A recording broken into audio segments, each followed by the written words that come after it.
Hey, this is Waylon from Swiftwood Bows, and I'm going to continue with my arrow building series.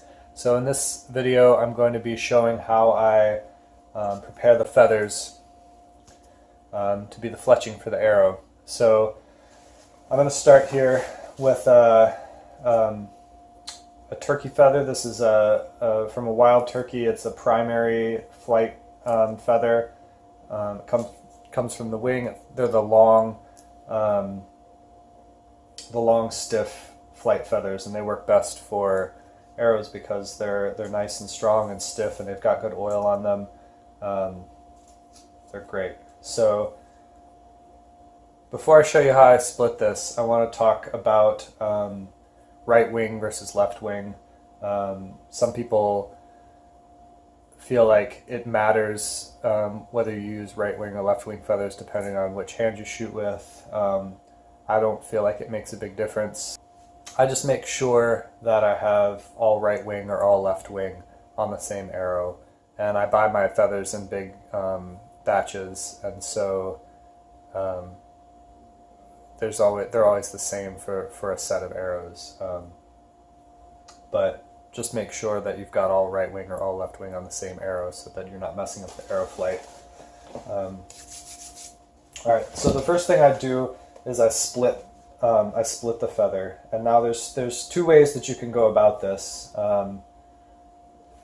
If you don't feel like splitting and grinding, which is extra work, you can always peel the feather off. You just start by pulling here at the top, and it comes off in this little strip here, and you can pull that all the way down. The benefit of that is that you don't have to grind the feather. You already have a nice thin consistent quill part where it attaches, and you could just lay that down on the arrow, and I did that for a long time when I started doing primitive fletch. But lately I've got more into splitting and grinding. It's a little bit more work, but I like having the stiffness of the part of the quill in there, and it lets me, I feel like it lets me make more consistent fletchings. So I'm going to show you my method for splitting. It's nothing revolutionary.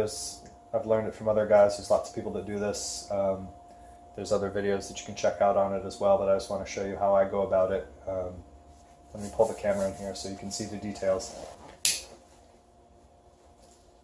Alright, I like to start down here near the bottom. There's always this groove that runs here, so it makes a nice easy guide. I just push my knife tip down through, split it down the bottom, and then turn it around. And now I've found that if I have the tip of the knife up like this and I try to pull, that it's easy to cut off on one side or the other. But I've found that if I lay the knife down and kind of cut like this and let it guide a path down, that I can keep it more consistent. And if you see it starting to go off track, like it's going this way a little bit, I can kind of reestablish myself in that center line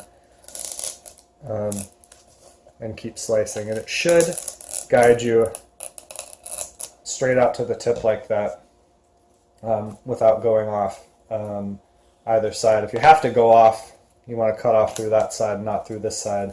But if you do it right, it should just cut straight down the center. Now that the feather's split, I need to cut it into usable sections, and it depends on how long you like your fletchings. It's up to you. Some people like 4 inches, some people like 5 inches. I'm gonna do these at 4.5. That's kind of what I've been doing lately, but it's up to you. So to start with, I'm just going to trim off this little section here where I split demonstrated splitting the feathers off, just to get that out of the way. And now I'm going to measure, and I said I wanted 4.5 inch fletchings, but I'm not going to measure it at 4.5 inches. I'm going to measure it at 5 inches, and that's going to give me 1/4 of an inch on either side, and I'll show you what we do with that. So I'm just going to make a little mark here, the pencil.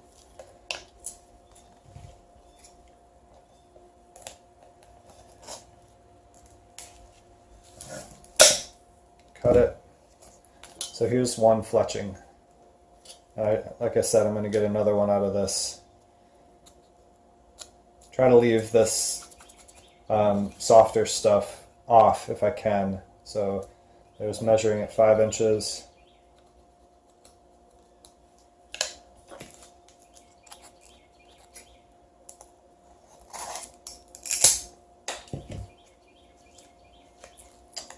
Alright, so there's my two fletchings out of this feather. The next step is going to be to grind down this really thick quill part here so that it can lay down on the shaft nicely. So I made myself this little jig for grinding arrow or grinding feathers. It's pretty simple. It's just 2 blocks of wood about 5 inches long, and I used some contact cement and stretched this piece of leather over the top just to create a little hinge here. Works pretty well. So what I do is I lay the feather inside and I just kind of get it all locked down like that, just to expose the extra quill that's sticking up there. And I'm going to turn on the belt sander so you won't be able to hear me. I'm just going to explain what I'm going to do right now. I make sure it's all locked in there good, and I'm just going to run this along the belt sander quick. It might take a couple passes, but I just want to create a nice, smooth, flat, even section here that will lay down nicely on the arrow shaft. Now you don't need a belt sander to do this. You can get a block sander or something like that and work that down. I've done that in the past. It works fine. It's just a little slower. So don't feel like you need to have a belt sander to do this. You can do it by hand.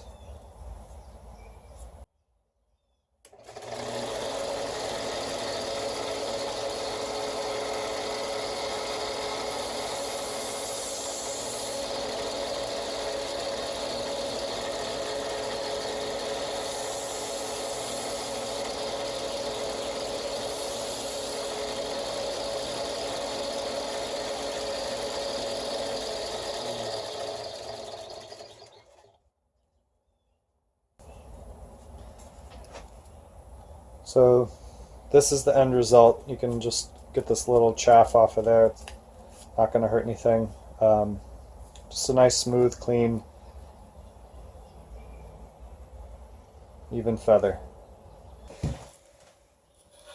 So after I've ground the feather, I usually do these things in big batches. I'll split a whole bag of feathers, and then I'll sit down for an afternoon and cut them down to length and grind a bunch of them.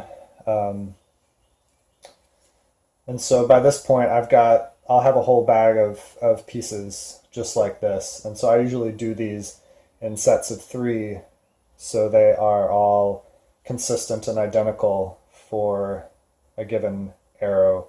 But I'm just going to show you one right now. But I recommend doing them together for an arrow so that you can make sure that they're the same length and that they're perfectly consistent. So what I do now is I need to make a little bit of quill sticking off on either end to give a place to wrap the fletching onto the shaft. And so I just do about 1/4 inch on either side. I've got a little thing marked here on my board that's 1/4 inch, but I'll just measure it here.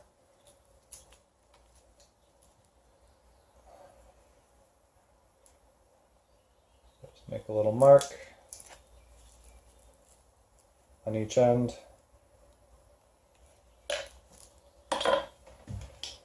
And then with the feathers, I just cut that off.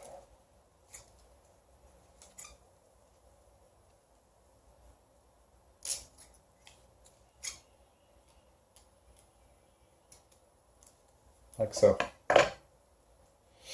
Now I like to take the knife, and at an angle I'm just going to slice off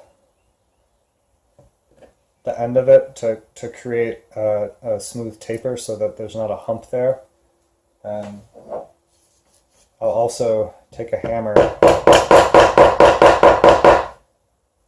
and pound that down so it's nice and flat, just to create a really smooth transition on the leading edge of the feather.